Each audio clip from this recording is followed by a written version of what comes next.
RO ARO 2016 mains के paid group में ये टेस्ट नंबर 2 करवाया गया था और ये कन्वेंशनल हिंदी का टेस्ट है। 100 नंबर में आपका पूछा जाएगा ये पेपर। सब्जेक्टिव है, 2.5 घंटे में आपको इसको अटेम्प्ट करना है।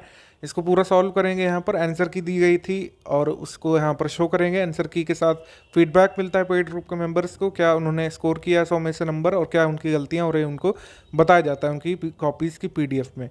तो ये पूरा का पूरा प्रयास किया गया है कि जैसे आयोग पेपर बनाता है लगभग उसी पैटर्न पर रखा जाए। पैटर्न में से स्पष्ट किया गया है, उसी आधार पर हमने इसको बनाया है। इसमें सबसे पहले एक अपठित अवतरण होगा और उससे संबंध में आपको यहाँ पर 3 प्रश्न के उत्तर देने होते हैं। सबसे पहले 3 नंबर का शीर्षक वाला, उसके बाद सारांश होता है यहाँ पर 6 मार्क्स में। उसके बाद यहाँ पर रेखांकित अंशों की व्याख्या होती है। रेखांकित अंशों की व्याख्या 3 अंशों की होती है, 4 नंबर के 3 अंश यानी 12 नंबर का ये प्रश्न नंबर 3 होता है। ठीक है, इसको एक एक करके सॉल्व करेंगे। इस पूरे पैराग्राफ को सॉल्व करते ही आपको शीर्षक तो तुरंत पता चल जाएगा। ये भय के बारे में है। भय के सकारात्मक पक्षों की यहाँ पर चर्चा की जा रही है। भय को हमेशा नकारात्मक देखा जाता है, लेकिन सकारात्मक पक्ष क्या है भय के? भय जो भाव है, भाववाचक संज्ञा, तो भय जो है किस प्रकार से हमारे जीवन में महत्वपूर्ण है इसके बारे में बताया गया है। तो भय का महत्व, इसका शीर्षक जो है आसानी से आपको मिल जाएगा 3 नंबर में। सारांश इसका लिखना है। सारांश यहाँ पर लिखा गया है इसका कि पहले आप जो है इसका स्क्रीनशॉट ले लीजिए अपने आप। पूरा मैं रीड करूँगा तो काफ़ी टाइम चला जाएगा, हम डायरेक्ट आपको उत्तर बताएंगे सारांश का। ये पूरा हमारा दिया गया अवतरण है, इसका आप स्क्रीनशॉट ले लीजिए, अच्छे से पढ़िए और फिर खुद से आप एक सारांश लिखिए इसमें और फिर हमारा सोल्यूशन देखिए आप, तो ज़्यादा आपको इसमें समझ में आएगा कि कैसा होना चाहिए सारांश। तो इसकी व्याख्या की गई है इस तरीके से। संसार में सकारात्मक और नकारात्मक दोनों प्रकार के विचार विद्यमान है। लोग भय की मनोवृत्ति को नकारात्मकता से जोड़ते हैं। वस्तुतः यह नकारात्मक होगा अथवा सकारात्मक, यह परिस्थिति पर निर्भर है। दुर्जन या भ्रष्ट जन बिना भय के सुचारू कार्य नहीं करते। भय बिनु होए न प्रीत। रामचरितमानस। भय का नियंत्रण मनुष्य के अंतःकरण पर होता है। बाहरी भय जैसे कानूनी, आंतरिक जैसे धर्म या भगवान से डर, अर्थात भय का वजूद ना हो तो उच्छृंखलता की संभावना प्रबल हो जाती। त्रेता युग हो या आधुनिक दौर, भय सार्थक लोकहित वाले कार्यों को प्रेरणा देता है। विद्यार्थी डर कर अध्ययन करते हैं, अपराधी अपराध करने से झिझकते हैं। संसार में भय की बदौलत सुव्यवस्था कायम रहती है। तो ये इस पूरे पैराग्राफ का मूल भाव है, यानी सारांश है। उसके बाद रेखांकित अंशों की व्याख्या है। पिछले वाले सेट पे हमने आपको बता दिया था कितनी बड़ी होनी चाहिए, इस पर अब संशय नहीं होना चाहिए।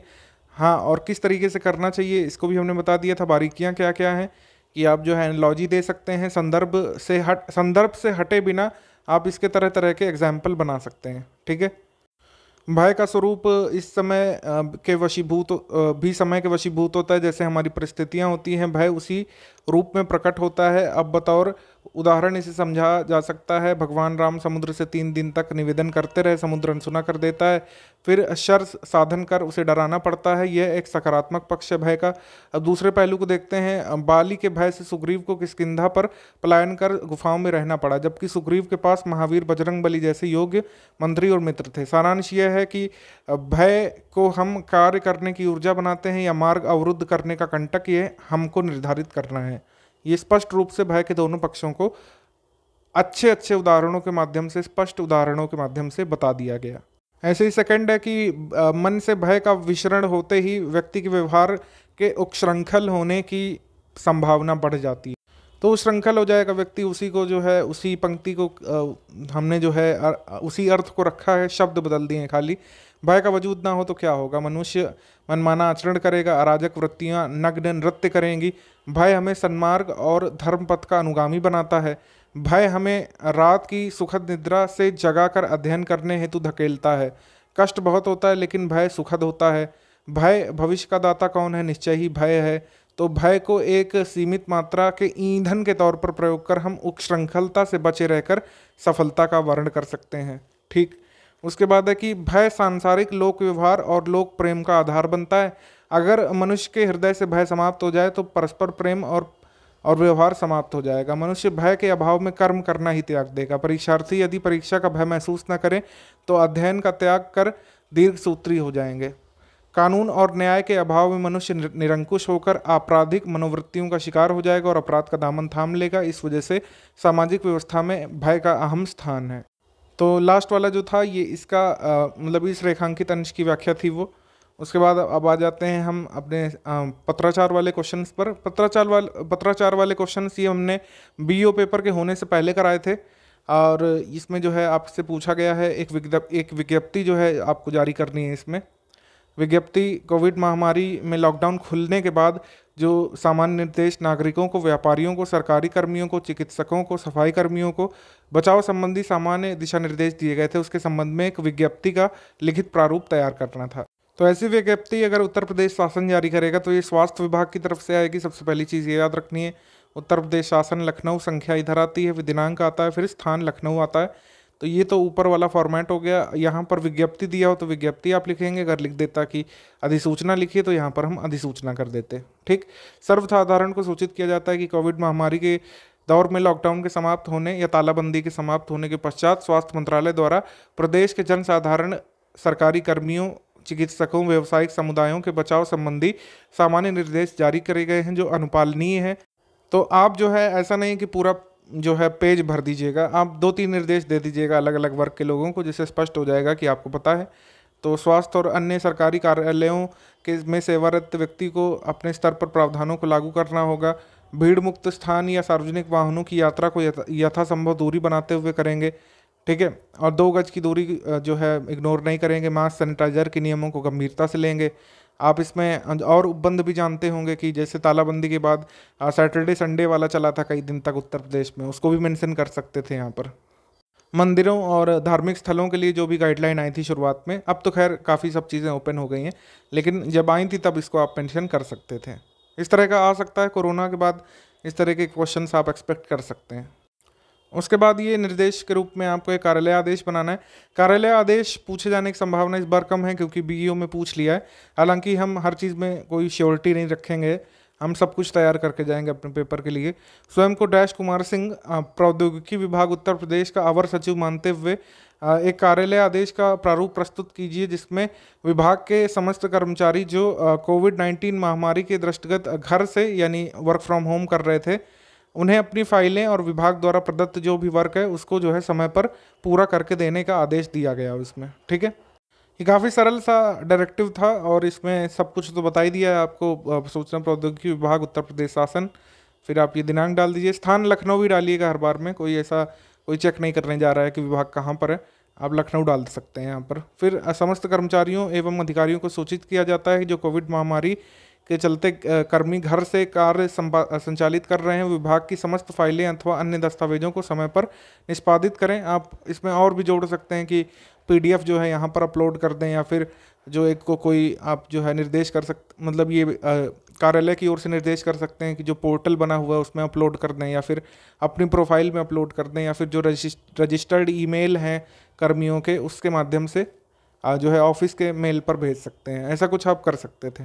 ठीक है, थोड़ा सा क्रिएटिव रह सकते हैं आप दिए गए संदर्भ के दायरे में रह करके। ठीक है, तो ये एक बेसिक सा हम देते हैं अपने ग्रुप में कि इतना तो लिखा होना ही चाहिए। बाकी आप इसमें कर सकते हैं कि यदि जो है आने में असमर्थ हैं कोई ऐसे कर्मी जिनके यहाँ पर जो है ऐसा आप देख रहे थे कि लखनऊ में कई बार सील कर दिए जा रहे थे एरियाज, तो जिनका एरिया सील हो चुका है वो पीडीएफ भी भेज सकते थे अपने किए गए काम की।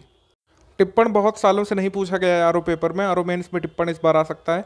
टिप्पण मेरे हिसाब से लिखवाने के बजाय टिप्पण क्या है इसकी परिभाषा पूछ सकते हैं, विभिन्न प्रकार कौन कौन से होते हैं, या फिर इसका प्रयोजन क्या है, इस बारे में क्वेश्चन आ सकता है। ठीक है, टिप्पण की परिभाषा यदि आपके पेपर में लिखने को आ जाए तो आप ये वाली लिखिएगा मेरे हिसाब से, जो उत्तर प्रदेश की हिंदी निर्देशिका में दिया हुआ है।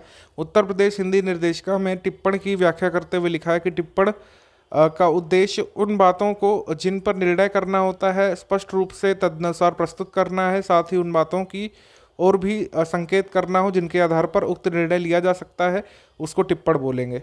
ठीक है, तो और फिर लिखा गया है कि टिप्पण के बारे में कि टिप्पण क्या है, टिप्पणी सिर्फ लिखित रिमार्क है, लिखित नोट है। कार्यालय में किसी भी विचार के लिए प्रस्तुत किसी भी तरह के कागज के संबंध में लिखी जा सकती है टिप्पण। संबंधित कागजों पर टिप्पण नहीं लिखा जाता है, उस पर सिर्फ कमेंट या फिर टिप लिखा जा सकता है। ठीक है, उसके बाद जो है आप स्पष्ट कर सकते हैं कि प्रयोजन क्या है टिप्पण का, या फिर उद्देश्य क्या है टिप्पण लिखने का। तो टिप्पण क्यों लिखते हैं कि पिछले संबंधित पत्र कागजों का सार होता है एक टिप्पण। जिन प्रश्नों अथवा विषयों पर निर्णय करने की आवश्यकता होती है उनकी समीक्षा हो जाती है टिप्पण के द्वारा। ठीक, उसके बाद है कि क्या कार्रवाई की जाए, इसके संबंध में सुझाव और दिए गए आदेश टिप्पण में लिखे जा सकते हैं। सारांश में हम ये कह सकते हैं कि टिप्पण विचारार्थ पत्र या मामले की मूल समस्या की सरकारी नियमों के परिप्रेक्ष्य में परीक्षण करके कसौटी पर कसकर सरकारी मंतव्य प्रस्तुत करता है, और जो कुछ भी प्रस्तुत किया जाता है तर्कों और नियमों के आधार पर होता है। इसे मामले की निसंग समीक्षा करना भी कहा जा सकता है। मतलब टिप्पण के माध्यम से हम मामले की निसंग समीक्षा करते हैं, और जो भी सरकारी परिप्रेक्ष्य में या फिर नियमों के आधार पर जो निर्णय लिया जा सकता है दिए गए मामले या प्राप्त किए गए पत्र पर, वही होता है टिप्पण। मतलब टिप्पण में कार्रवाई स्पष्ट रूप से लिखी होती है कि क्या कार्रवाई हो रही है किसी पत्र पर, या फिर जो आवती या फिर जो पत्र रिसीव होता है किसी कार्यालय में उसको निपटाने के लिए, काम को निपटाने के लिए पत्र रिसीव हुआ, तो पत्र में दिए गए काम को किस तरीके से निपटाया जा रहा है इसका ब्यौरा कहाँ पर होता है, टिप्पण में होता है। ये हम लोग कह सकते हैं। टिप्पण की एक और बुकिश परिभाषा भी है कि किसी भी विचाराधीन पत्र या आवेदन पर उसके निष्पादन को सरल बनाने हेतु जो टिप्पणियां सरकारी कार्यालयों में लिपिकों द्वारा, सहायकों द्वारा, कार्यालय अधीक्षकों द्वारा लिखी जाती है उसी को नोटिंग या फिर टिप्पण कह देते हैं हम लोग। ठीक है, ये परिभाषा भी लिखी जा सकती है। और टिप्पण के प्रकार ये इस तरीके से हैं, जैसे प्रशासनिक या नेमी टिप्पणी, सामान्य टिप्पण, अनुभागीय टिप्पण, संपूर्ण टिप्पण, सूक्ष्म टिप्पण या अनौपचारिक टिप्पण। जो है इनका आप स्क्रीनशॉट ले सकते हैं। अगर टिप्पण के प्रकार आ गए तो इन सभी प्रकारों को आप लिख सकते हैं। ठीक है, उसके बाद है कि निम्नलिखित मुहावरों लोकोक्तियों का अर्थ लिखकर वाक्य में प्रयोग करिए। 10 नंबर में आएगा आपके पेपर में। और अंगूठी का नगीना, ऐब को हुनर चाहिए, ककड़ी खीरा समझना, पेट पर पट्टी बांधना, भुजा उठाना, ये हमने पूछे हैं। अंगूठी का नगीना हो जाएगा योग्य या श्रेष्ठ गुण संपन्न व्यक्ति। ऐब को हुनर चाहिए यानी बुरे कार्य हेतु भी योग्यता आवश्यक है। ककड़ी खीरा समझ रहे हैं यानी कि तुक्ष समझना, ठीक है, छोटा समझना या बहुत ही हीन समझना। ठीक, उसके बाद है पेट पर पट्टी बांधने का मतलब होता है भूखा रहना, और भुजा उठाने का मतलब है प्रतिज्ञा करना। तो ये सारे अगर आपने अर्थ स्पष्ट कर लिया तो आप जो है वाक्य प्रयोग आसानी से कर सकते हैं।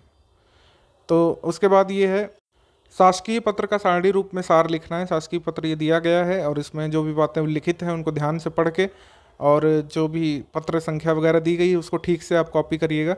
अगर ये पत्र संख्या आई है तो आपके द्वारा बनाई गई सारणी में भी इसी को दिखना चाहिए, कोई इसमें गलती मत कर दीजिएगा, ये बात ध्यान रखिएगा।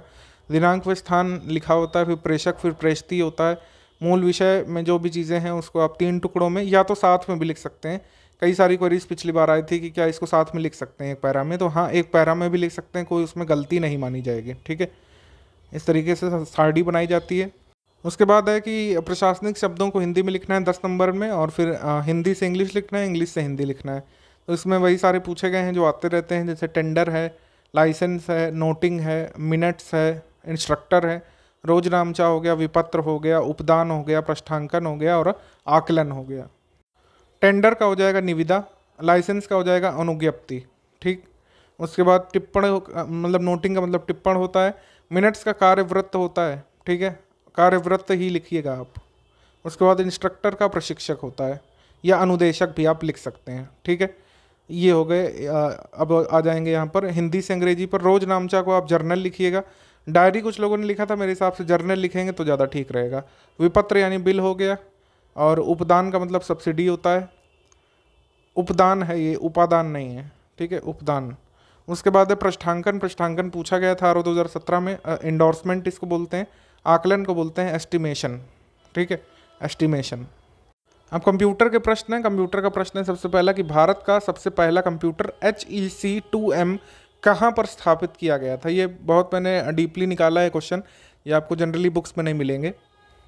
हिस्ट्री ऑफ कंप्यूटर्स गवर्नमेंट की साइट में लिखा हुआ है कि HEC2M वास्तव में इसका निर्माण भारत में ना होकर इंग्लैंड में हुआ था, वहाँ से आयात करके इसको लाया गया था। ठीक है, और एंड्रयू डोनाल्ड बूथ द्वारा किया गया था। ये कंप्यूटर 1024 शब्द की ड्रम मेमोरी युक्त 16 बिट का कंप्यूटर था। एक इनपुट आउटपुट के लिए पहले पंच कार्ड का प्रयोग होता था, लेकिन फिर बाद में इस पर प्रिंटर जोड़ा गया था। ठीक, ये था HEC2M। एक डिटेलिंग बस यहाँ से मिसिंग थी।